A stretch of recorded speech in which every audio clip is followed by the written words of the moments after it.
નમસ્કાર વિદ્યાર્થી મિત્રો, કેમ છો? હું કેતન ઠાકોર જ્યોતિ ક્લાસીસ ગાંધીનગરમાં બધા જ વિદ્યાર્થી મિત્રોનું સ્વાગત કરું છું. આજે ફરીથી જે છે બોર્ડની એક્ઝામ જે આવી રહી છે એમાં ધોરણ 10માં વિજ્ઞાન વિષય લઈને આવ્યા છે.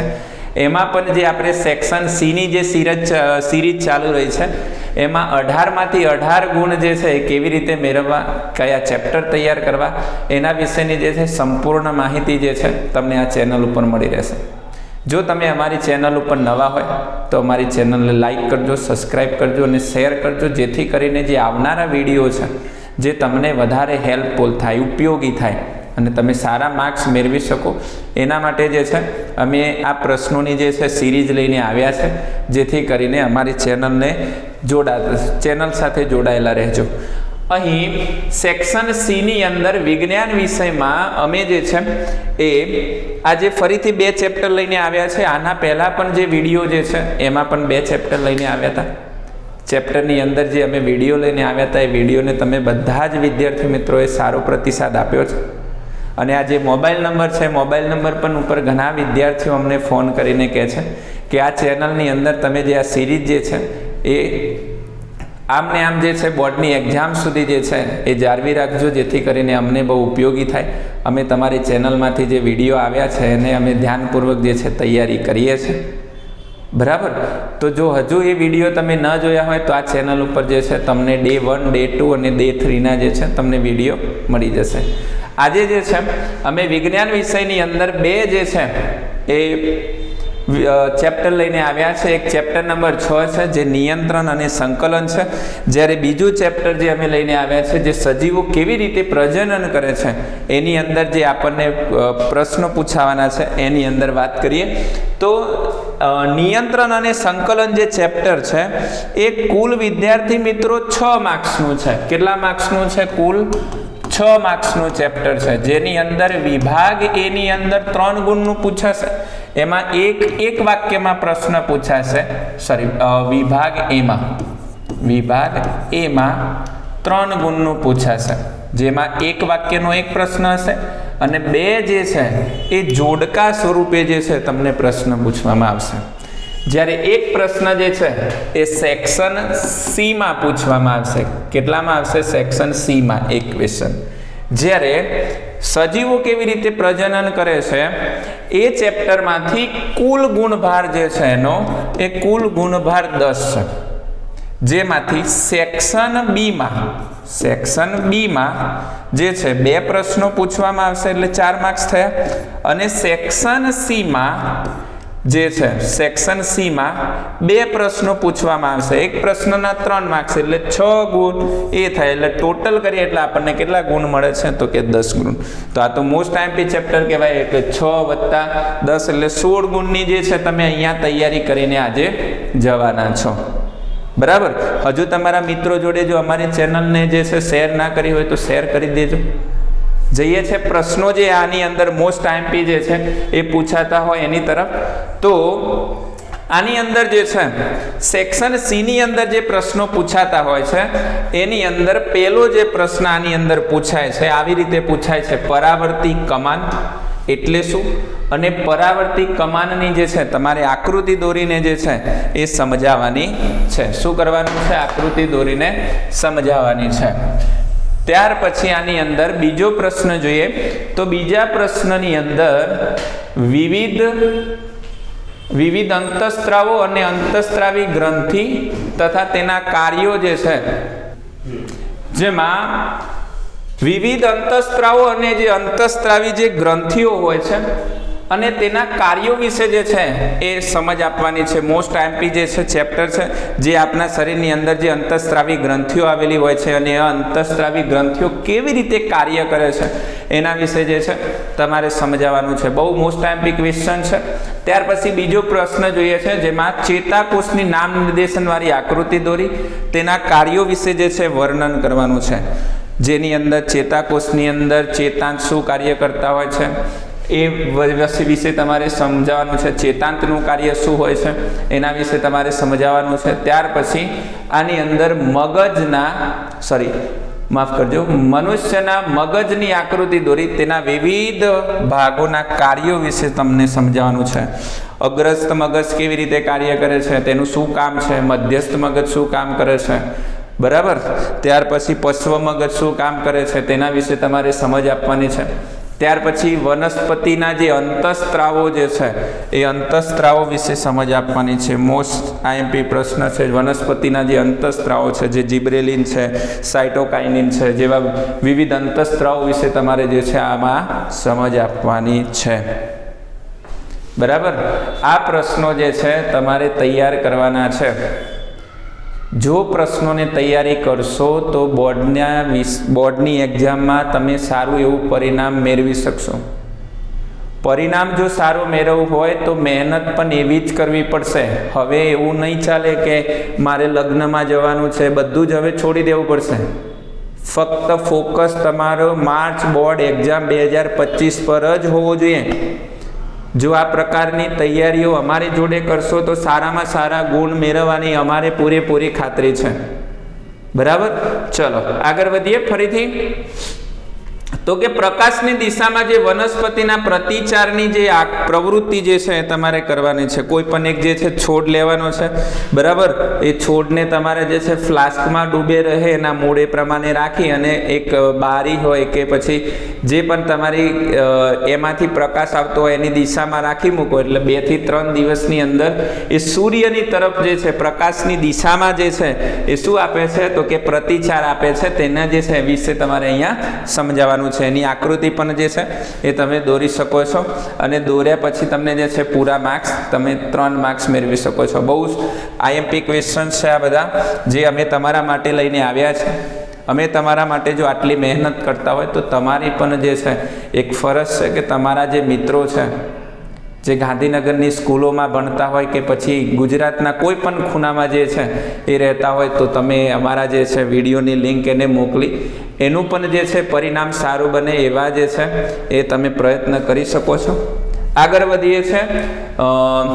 નવા જે છે ચેપ્ટર નંબર 7ની અંદર જે છે વિભાગ સીમાં એમાં કયા ક્વેશ્ચન્સ પૂછાય છે એના તરફ જઈએ તો પહેલો પ્રશ્ન છે અલિંગી પ્રજનન પદ્ધતિના નામ લખો અને 2 વિશે તમારે સમજાવો છે. અલિંગી પ્રજનન પદ્ધતિ જે છે જેટલી પણ અલિંગી પ્રજનન પદ્ધતિ છે, કલિકા સર્જન છે, બહુભાજન છે, અવખંડન છે, જેટલી પણ જે છે અલિંગી પ્રજનન પદ્ધતિ છે એનો મતલબ કે પોતાનામાંથી જે એક કોષ જે છે એ પોતાનામાંથી છે જુદા જુદા પ્રકારે વિભાજન થઈ અને નવા સજીવ તરીકે જે છે એ ઉત્પન્ન થાય છે. એ જે છે અલિંગી પ્રજનન પદ્ધતિ જે છે તમારે એના વિશે લખવાનું છે, બરાબર. બધા જ તમને આવડતા હોવા જોઈએ અને ત્યાર પછી એમાંથી કોઈ પણ 2 વિશે તમારે સમજાવવાનું છે. ફરીથી નવા પ્રશ્ન તરફ આગળ વધીએ વિદ્યાર્થી મિત્રો.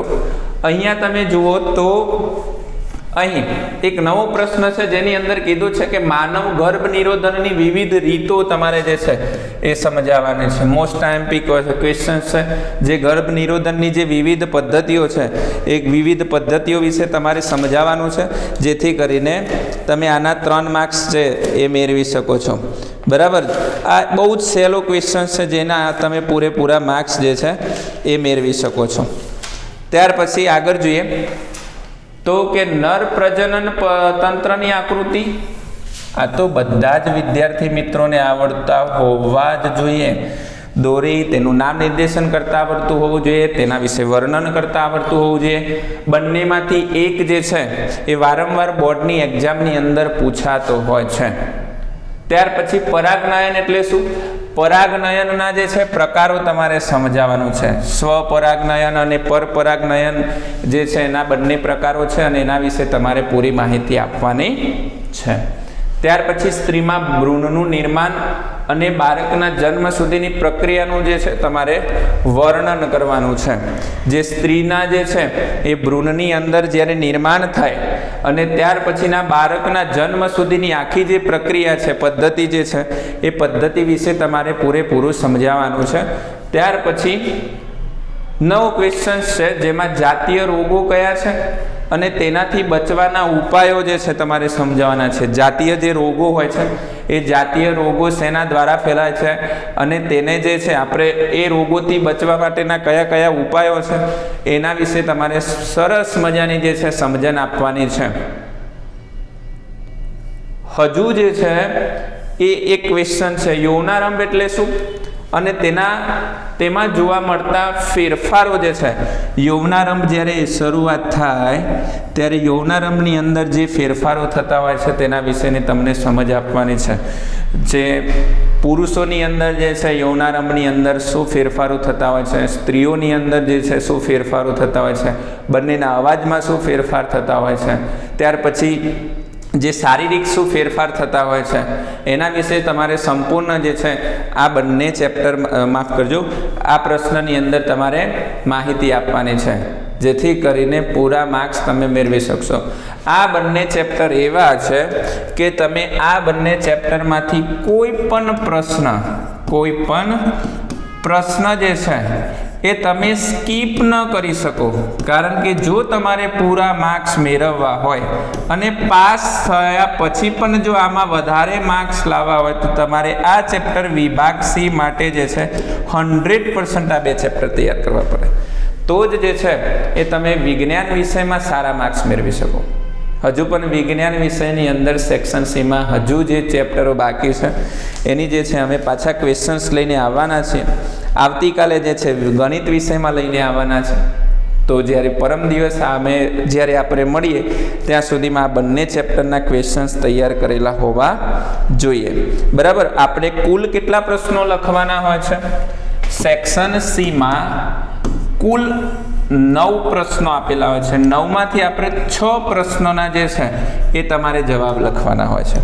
જેની અંદર આપણે આગળ ચેપ્ટર નંબર 1માંથી એક પ્રશ્ન પૂછાય છે, જેને સંયોગીકરણ પ્રક્રિયા, વિઘટન પ્રક્રિયા, વિસ્થાપન પ્રક્રિયા, દ્વિવિસ્થાપન પ્રક્રિયા, બરાબર, પછી ખોરાપણું, આ જે છે સમજ્યા છે તો એમાંથી એક પ્રશ્ન હશે.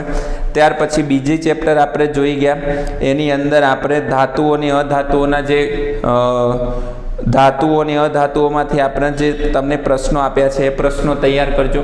એટલે 3 પ્રશ્નો એ થયા. બરાબર.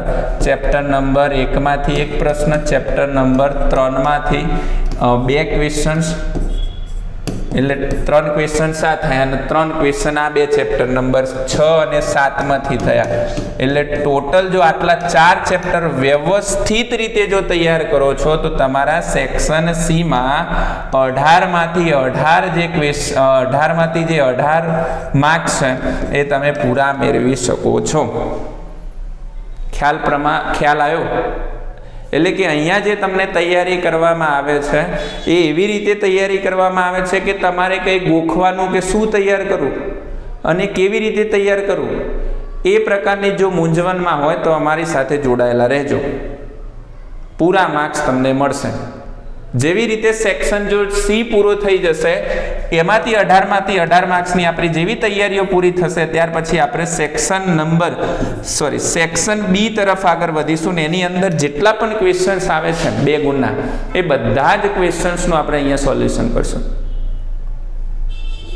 તો આશા રાખું છું કે વિડીયોમાં જે છે તમે જે પ્રશ્નો આપ્યા છે એ પ્રશ્નોના સ્ક્રીનશોટ લઈ લેજો, જેથી કરીને તમે આ પ્રશ્નોને તૈયારી કરવાની શરૂઆત કરી દેજો.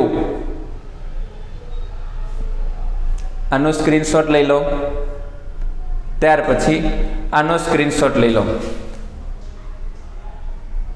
જેથી કરીને આ પ્રશ્નોનું સોલ્યુશન કરવા માટે અત્યારથી જ તૈયાર થઈ જજો અને મહેનત ચાલુ કરી દેજો, જેથી કરીને માર્ક્સ સારા આવે.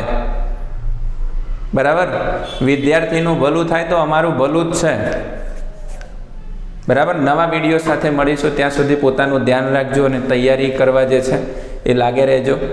નવા વિડીયો સાથે મળીશું, ત્યાં સુધી જય હિન્દ, જય ભારત, જય જય ગરવી ગુજરાત.